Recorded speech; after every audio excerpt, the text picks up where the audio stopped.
पिछले 3 साल से 4 साल से मैं फुल टाइम इस मार्केट में दे रहा हूँ और मुझे लगता है कि इस प्लेटफॉर्म पे जितना बंदा ग्रो कर सकता है, जितना बंदा अर्न कर सकता है, उतना शायद कहीं और अर्निंग नहीं कर सकता। किसी भी शेयर को सेल या बाय करने के लिए उसके एंट्री एग्जिट पॉइंट का पता होना चाहिए। मैंने लगभग 2 साल लगाए, एंट्री एग्जिट पॉइंट पता होने के बाद भी मैं उसे इम्प्लीमेंट नहीं कर पाया। उसका कारण ग्रीडीनेस और फियर। म्यूचुअल फंड में जो आपकी अर्निंग है वह उतनी नहीं होती जितनी आप इक्विटी में कर सकते हो। अगर आप खुद से काम कर रहे हो तो आपको पूरा प्रॉफिट मिलेगा, लेकिन फंड हाउस के थ्रू अगर आप काम करते हो तो उसमें जो प्रॉफिट होता है वह लगभग उससे कम होता है। किसी भी कंपनी में उतार चढ़ाव आते रहते हैं। एंट्री एग्जिट पॉइंट का मतलब यही है, जब किसी कंपनी के बारे में गलत न्यूज़ आती है तो हमें उस कंपनी का शेयर बेचना होता है। नमस्कार जी, मेरा नाम है अंशुल बंसल और स्वागत है आपका दृष्टि पॉडकास्ट के न्यू एपिसोड में। हमारा मिशन है मिथ्स टू रियलिटी।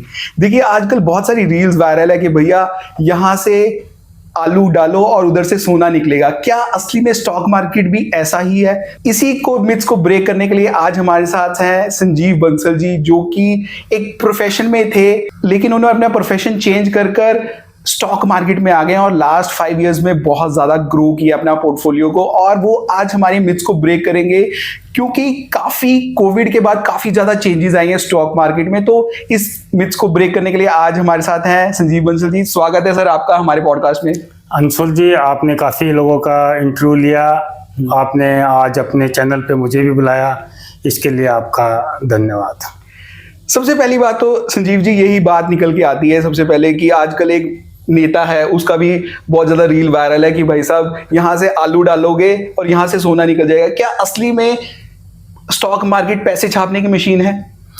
हाँ, मैं पिछले 33 साल से इस मार्केट में हूँ, लेकिन पिछले 3 साल से 4 साल से मैं फुल टाइम इस मार्केट में दे रहा हूँ और मुझे लगता है कि इस प्लेटफॉर्म पे जितना बंदा ग्रो कर सकता है, जितना बंदा अर्न कर सकता है, उतना शायद कहीं और अर्निंग नहीं कर सकता। Stock market is simple, it's not easy. अरे वो सबको लगता है ना कि भैया यहाँ से पैसा डाला और वो स्टॉक ग्रो हो गए, कि एक्चुअली में आपको स्टडी करना पड़ता है या फिर ये सिर्फ लोग तुक्के ही मारते हैं बैठकर? हाँ, ये जो क्वेश्चन आपने पूछा, ये एक इन्वेस्टर के लिए, उसकी इन्वेस्टमेंट के लिए बैकबोन का काम करती है।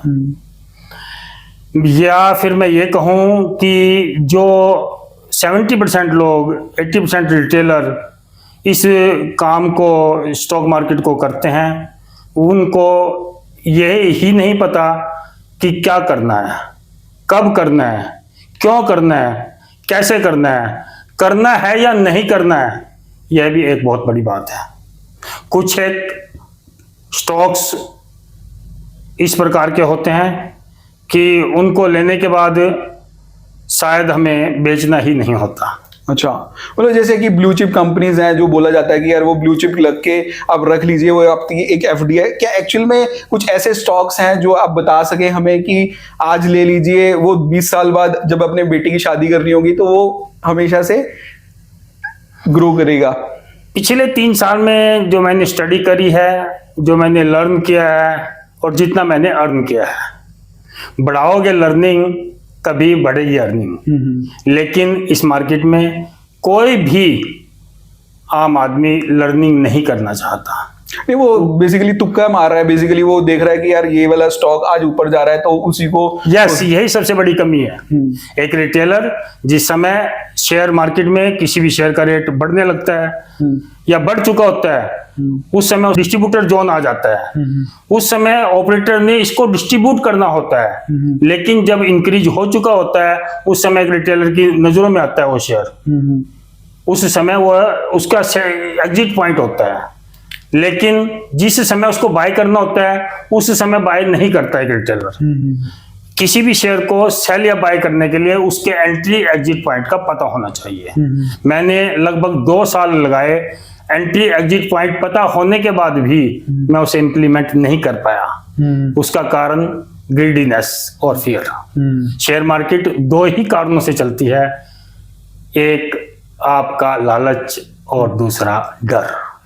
लालच और डर जब आपके मन से निकल जाएगा तो मुझे लगता है इससे ज़्यादा अर्निंग आप किसी भी बिजनेस में, किसी भी फैक्ट्री में कहीं भी नहीं कर सकते। बहुत से लोगों का उदाहरण हमारे सामने है।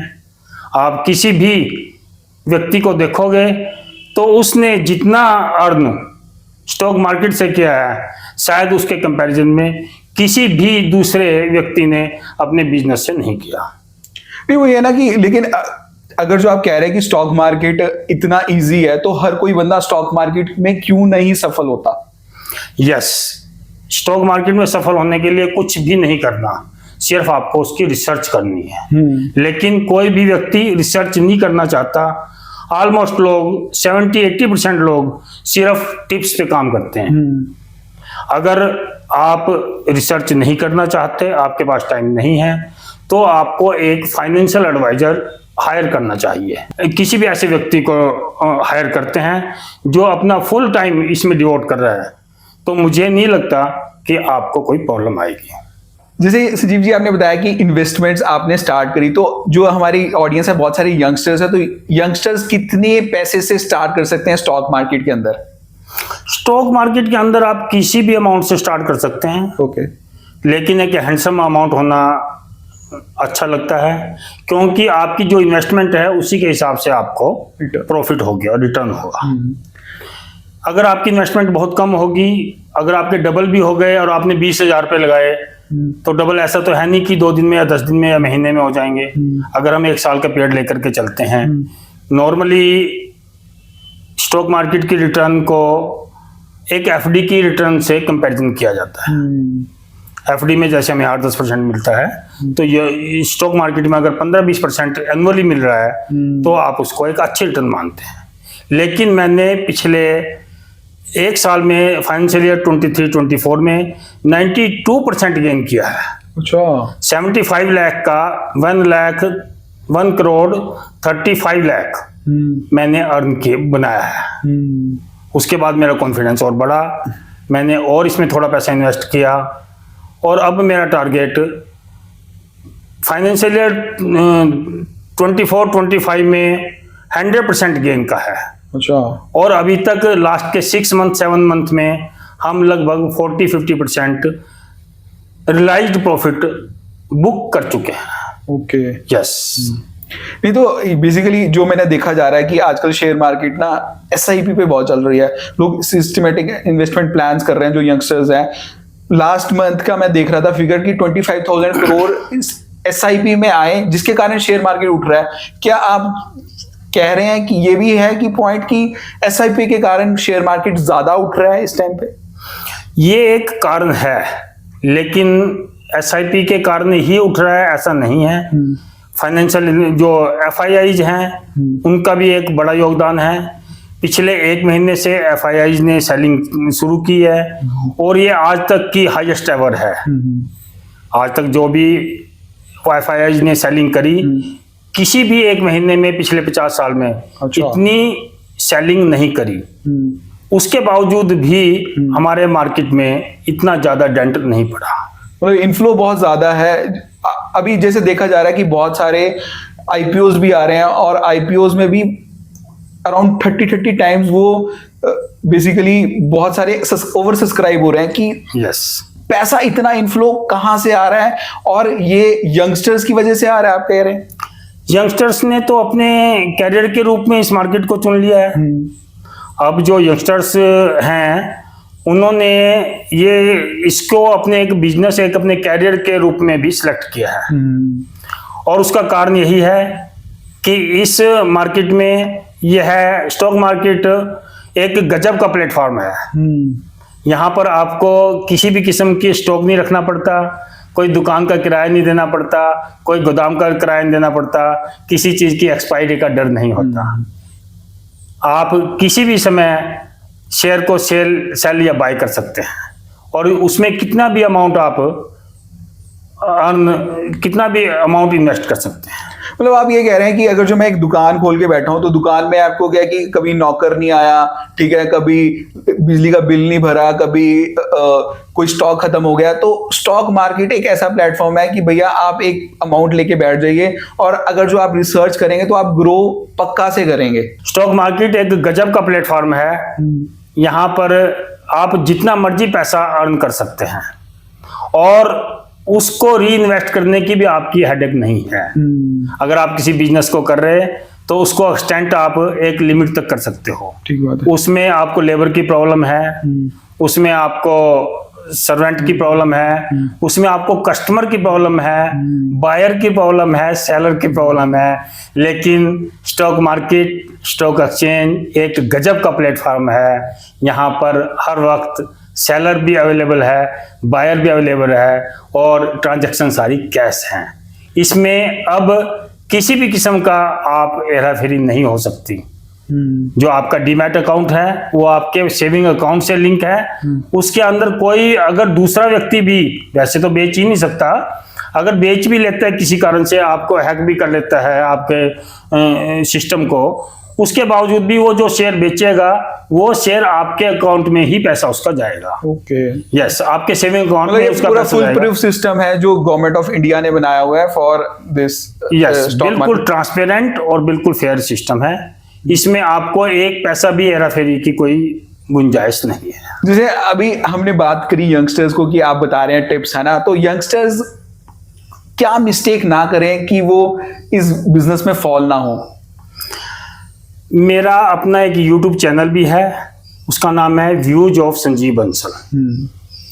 व्यूज ऑफ संजीव बंसल में बिगनर कैसे बने बिग गेनर, इसके लिए हमने लगभग 10 वीडियो पोस्ट की हुई हैं। ओके, बिगनर कैसे बने big gainer part 1, part 2, part 3, part 5, part 8, 10।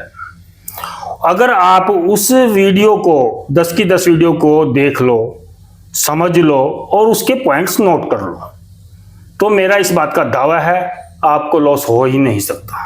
नहीं, फिर भी एक कुछ ऐसे टिप्स दीजिए कि यंगस्टर्स को कि जिसमें आप बोले कि वो यंगस्टर्स इस स्टॉक मार्केट में फेल नहीं हो सकता। उसको सबसे पहले तो कंपनी की सिलेक्शन करनी आनी चाहिए। ओके, कंपनी की सिलेक्शन में सबसे पहले मैनेजमेंट वेल नोन हो, अच्छी हो। उसके बाद उसके फंडामेंटल्स कंपनी के और उसके टेक्निकल देखने होते हैं। टेक्निकल में हमें चार्ट की स्टडी करनी होती है, चार्ट की नॉलेज होनी चाहिए आपको। और अगर आपको शेयर 52 वीक लो के आसपास मिल रहा है तो उसे हम एक अच्छी इन्वेस्टमेंट समझते हैं। फंडामेंटल्स में सबसे पहले आपको उस कंपनी की पी देखनी होती है। अच्छा, P means profit, price to earning. Price to earning ratio उस कंपनी का शेयर किस वैल्यू पे आपको मार्केट में अवेलेबल है।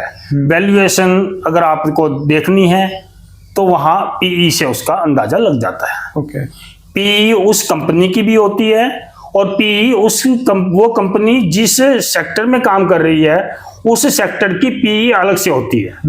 अगर सेक्टर की पीई से कंपनी की पीई कम है तो वो एक रीजनेबल वैल्यूएशन पर आपको शेयर उस कंपनी का अवेलेबल है मार्केट में, तो उसे आपको बाय करना चाहिए। उस कंपनी की बुक वैल्यू क्या है? बुक वैल्यू अगर उस कंपनी के शेयर से बुक वैल्यू कम है तो बहुत अच्छा, उसके के बराबर है तो बहुत अच्छा। वरना 2 गुना 3 गुना भी अगर कंपनी के शेयर का रेट है, 4 गुना 5 गुना भी है, वह अलग अलग कंपनीज के रेपुटेशन के ऊपर भी डिपेंड करता है।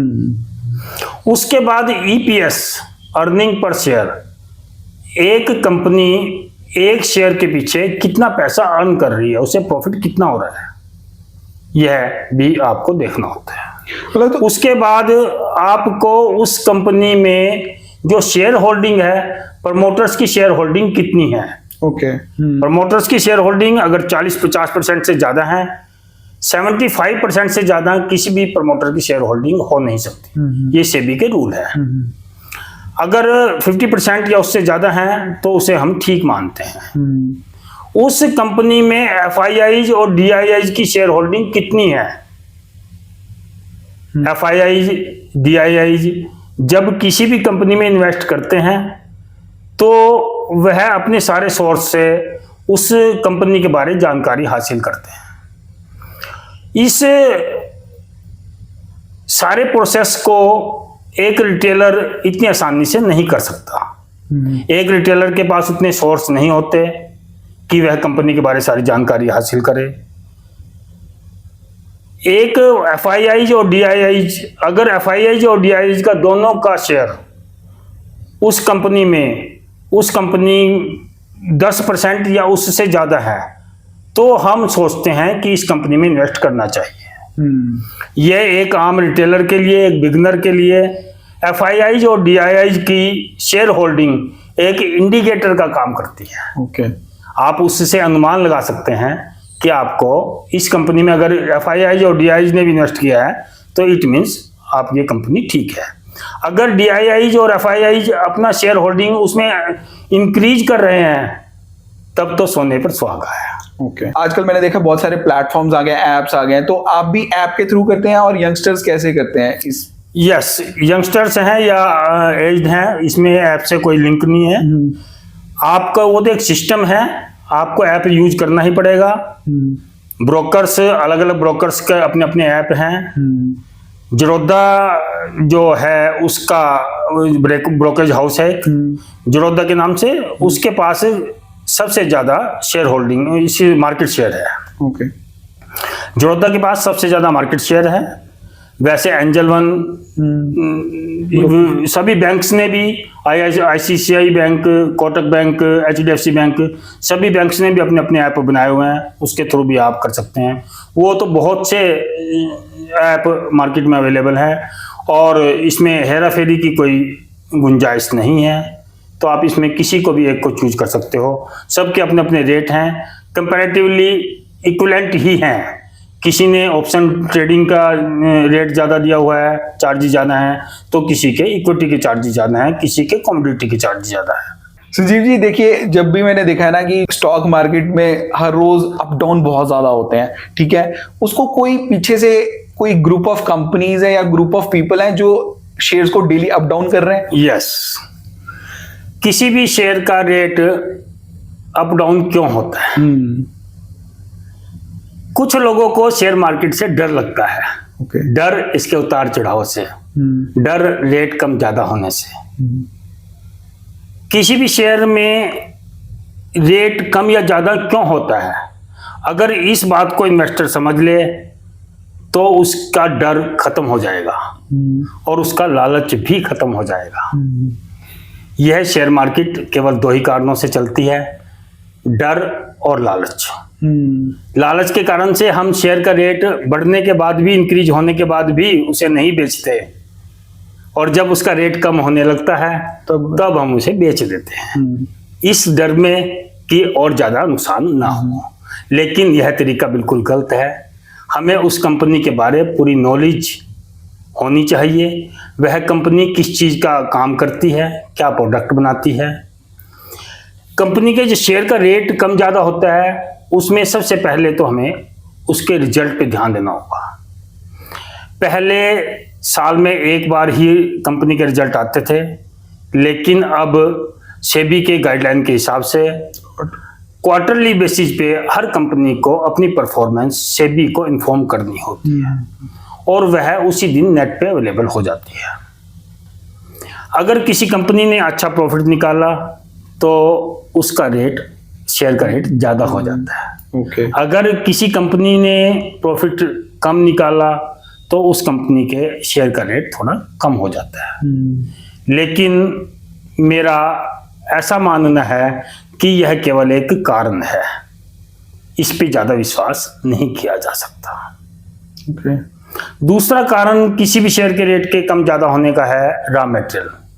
हर कंपनी का एडवांस में कमिटमेंट होती है, साल के, 2 साल के, 5 साल के ऑर्डर्स की कमिटमेंट होती है, और कई बार कंपनी जिस चीज का प्रोडक्ट कर रही है, प्रोडक्शन कर रही है, उसका रॉ मटेरियल का रेट कम हो जाता है। लेकिन हमने जिस रेट पे कमिट किया हुआ है, हमारा माल तो उसी रेट पे सप्लाई होना है। तो उसका प्रॉफिट increase बढ़ जाता है। इसी प्रकार अगर रॉ मटेरियल का रेट इंक्रीज हो गया तो उस समय में आपकी प्रॉफिटेबिलिटी पर उसका इफेक्ट पड़ेगा और आपका जो परफॉर्मेंस है वह थोड़ा सा डिक्रीज हो जाएगी। इस प्रकार किसी भी किस्म के रॉ मटेरियल का उसके ऊपर इफेक्ट पड़ता है। तीसरा जो सबसे बड़ा इफेक्ट पड़ता है इस मार्केट में वो पड़ता है न्यूज का। ओके। किसी भी कंपनी के बारे कोई भी न्यूज जब आ जाती है तो उस कंपनी का शेयर का रेट एकदम इंक्रीज या डिक्रीज हो जाता है। जैसे किसी कंपनी के ऊपर इनकम टैक्स की रेट बढ़ गई, यह न्यूज आते ही उस कंपनी के शेयर का रेट 4, 5, 7% कम हो जाएगा। ओके। हाल ही में पॉलीकैब के बारे में न्यूज आई, उसका कंपनी का रेट 7700 रुपये से 6700 रुपये आ गया। अच्छा। 770 से 6700 आ गया, सिर्फ एक न्यूज के कारण कि इस कंपनी के ऊपर इनकम टैक्स की रेट बढ़ गई। ओके। लेकिन जो अच्छी रेपुटेड कंपनीज हैं उनके पास इनकम टैक्स की जब रेट बढ़ती है तो उसमें कुछ ज्यादा नहीं निकलता। ये इसके लिए भी हिस्ट्री ऐसा बताती है। तो उसका रेट जब 5-7 दिन के बाद रिपोर्ट आ जाती है कि कुछ नहीं निकला, फिर वो रेट बढ़ने लग जाते हैं। Okay. वो हमारे पास एक बाइंग अपॉर्चुनिटी होती है। किसी भी कंपनी के बारे में नेगेटिव न्यूज या पॉजिटिव न्यूज का इफेक्ट उस कंपनी के शेयर के रेट के ऊपर पड़ता है। और इसके बाद डिमांड एंड सप्लाई, किसी भी प्रोडक्ट की डिमांड एकदम इंक्रीज हो गई तब भी उस कंपनी के शेयर का रेट बढ़ जाता है। हाल ही में हम कोविड का एग्जांपल ले सकते हैं। कोविड में लगभग सभी काम ठप हो गए थे, लेकिन फार्मास्यूटिकल, हॉस्पिटल्स, इनकी डिमांड एकदम इंक्रीज हो गई, ऑक्सीजन गैस वगैरह की। और एफएमसीजी की डिमांड नॉर्मल ही रही, लेकिन दूसरी side auto sector, transportation, airlines मानो एकदम ठप ही हो गए थे। तो उस कारण उन सब के रेट एकदम कम हो गए, लेकिन कुछ टाइम के बाद फिर वो नॉर्मल हो गए। इसी प्रकार कंपनी तो अपना काम ठीक से कर रही है, अडानी की न्यूज आ गई, हैडन ब्रदर की रिपोर्ट आ गई अडानी के बारे में। अडानी की कंपनीज उसी प्रकार काम कर रही, उसी प्रकार प्रॉफिट कमा रही, उसी प्रकार अपना एक्सपेंशन कर रही, लेकिन कंपनी के शेयर के रेट 30, 40, 50, 60, 70, 80% तक कम हो गए। कुछ समय के बाद वह फिर दोबारा इंक्रीज होने शुरू हो गए। तो कंपनी के शेयर का रेट कम या ज्यादा तो होता ही रहता है, इसको किसी का भी कंट्रोल नहीं है। कंपनी के रेट कम या ज्यादा होने के यह कुछ कारण हैं। ग्लोबल कारण भी इनमें से एक है। कई बार ग्लोबल कारण, जैसे पीछे हमने देखा यूक्रेन युद्ध, यूक्रेन और रशिया के बीच में लड़ाई हो गई। उसके बाद अभी इजराइल और हमास के बीच, इन सब बातों का भी सारे वर्ल्ड की स्टॉक मार्केट के ऊपर इफेक्ट पड़ता है, जबकि कंपनी तो उसी प्रकार से काम कर रही है। तो इस प्रकार से भी हमें उन बातों पर भी ध्यान देना होता है। फिर आपके पास जिस कंपनी के शेयर हैं उसका बिजनेस केवल इंडिया में ही है या ग्लोबल है। अगर उसका बिजनेस केवल इंडिया में है तब उसके शेयर के ऊपर उतना ज़्यादा इफेक्ट नहीं पड़ता। लेकिन अगर उसका उस कंपनी का बिजनेस उन कंट्रीज में भी है तो उसके ऊपर काफ़ी इफेक्ट पड़ता है। लेकिन मेरा मानना, मेरा एक्सपीरियंस इन सब से अलग है। मैं ऐसा मानता हूँ कि एक ऑपरेटर इस सारी गेम के पीछे होता है। अच्छा। ऑपरेटर से मेरा मीनिंग है एक वह व्यक्ति जिसके पास पैसे की ताकत है। ओके। कोई भी बिग फंड हाउस या कोई भी ऐसा व्यक्ति जिसके पास पैसे की ताकत है, वह किसी भी कंपनी के शेयर एकदम बाय करने शुरू कर देता है। मतलब आप बहुत बड़ा दावा ठोक रहे हैं कि कुछ फंड्स ऑपरेटर्स हैं जो कि एक शेयर को अप भी लेके जा सकते हैं, डाउन भी लेके जा सकते हैं। यस, यही इस मार्केट का एक कारण है कि किसी भी ऑपरेटर का, जैसे हमने अभी रिजल्ट की बात करी, बहुत सी कंपनीज ऐसी हैं जिनके रिजल्ट बढ़िया आ रहे हैं, अच्छे आ रहे हैं, पिछले क्वार्टर से भी अच्छे आ रहे हैं, पिछले ईयर से भी अच्छे आ रहे हैं, ईयर ऑन ईयर भी, क्वार्टर ऑन क्वार्टर भी।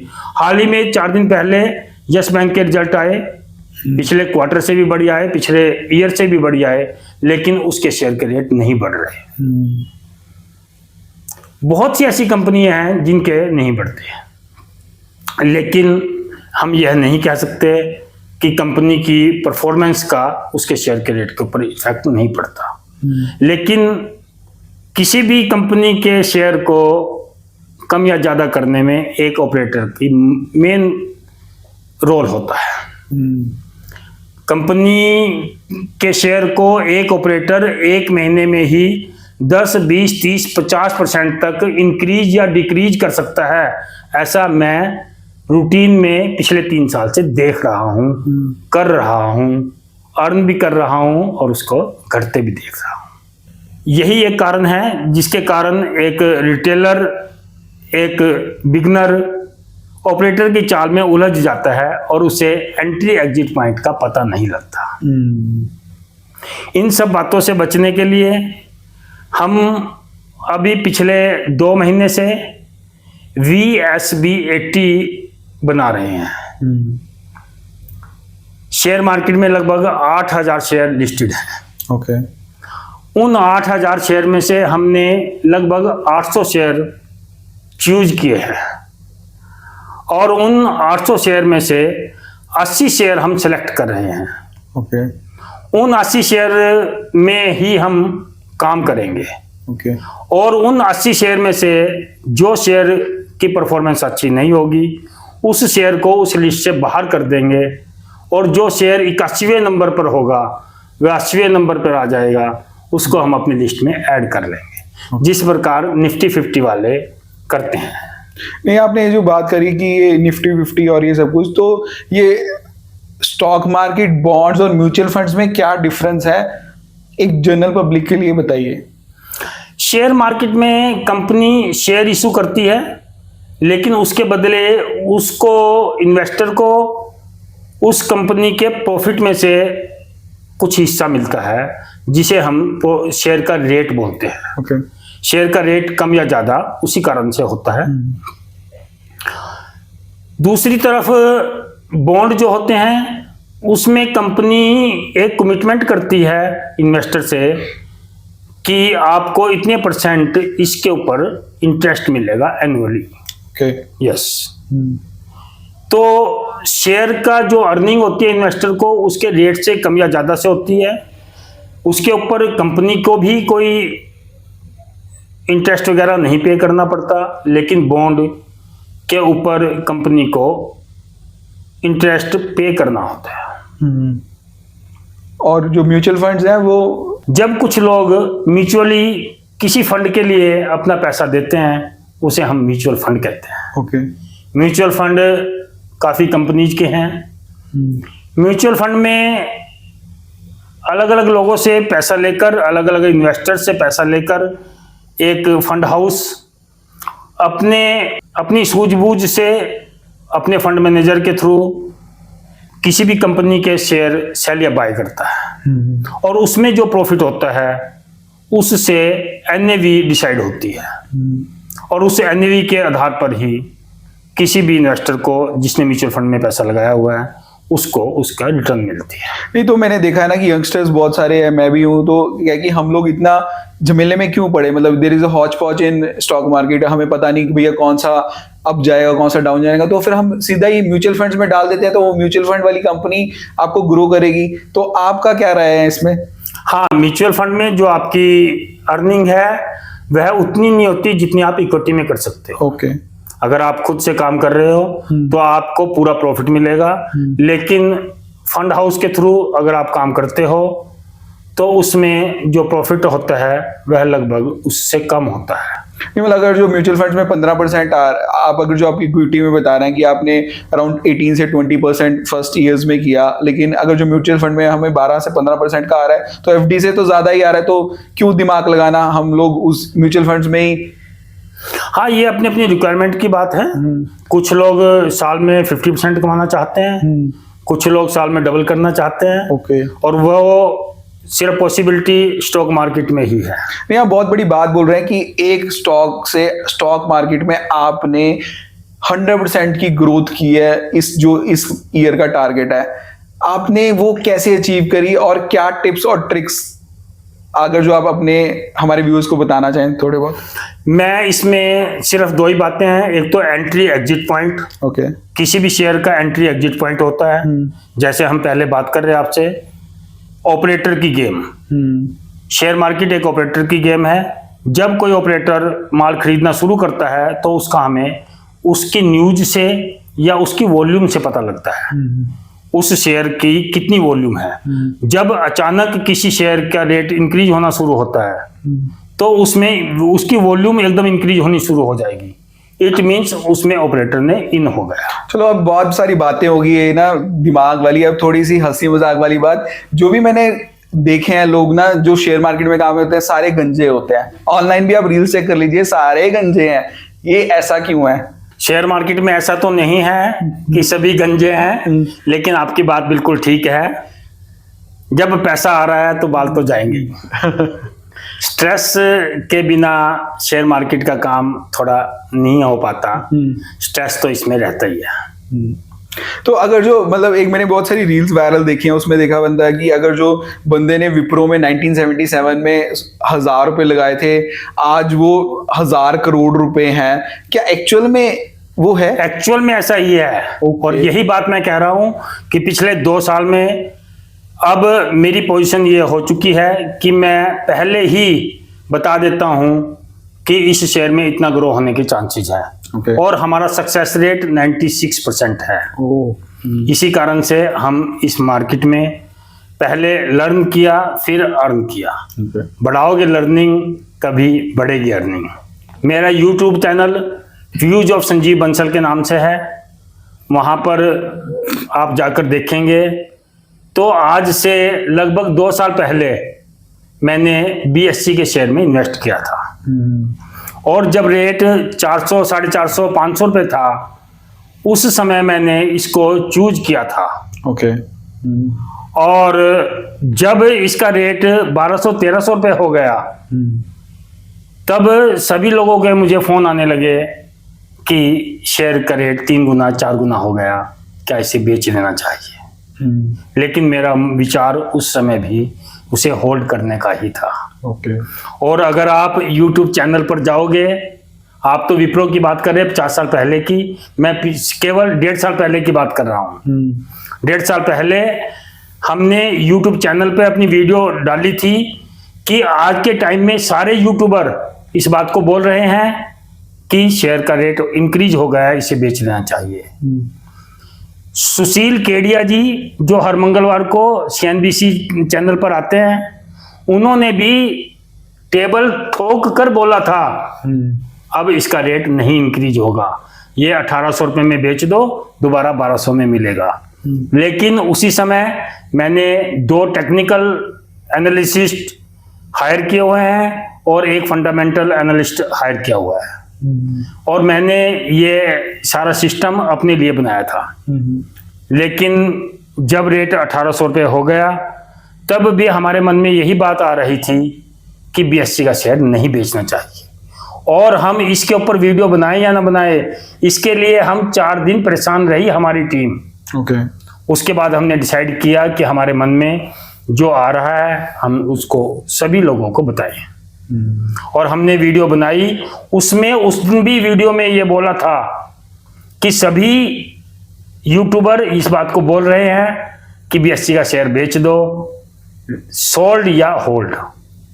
लेकिन हमने अपने शेयर का, अपने वीडियो का टाइटल यही दिया था, सोल्ड और hold but why not buy, खरीद क्यों नहीं सकते।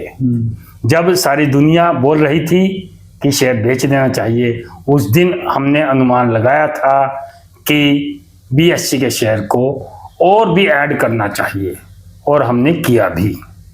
और उसके रिजल्ट ये है कि आज पिछले 1.5 साल में हमारे शेयर का रेट 8 गुना 10 गुना हो चुका है। अच्छा, मतलब जो आप बोल रहे 400 वाला शेयर 4000 पे पहुंच चुका है, 5000 रुपये पर पहुंच चुका है।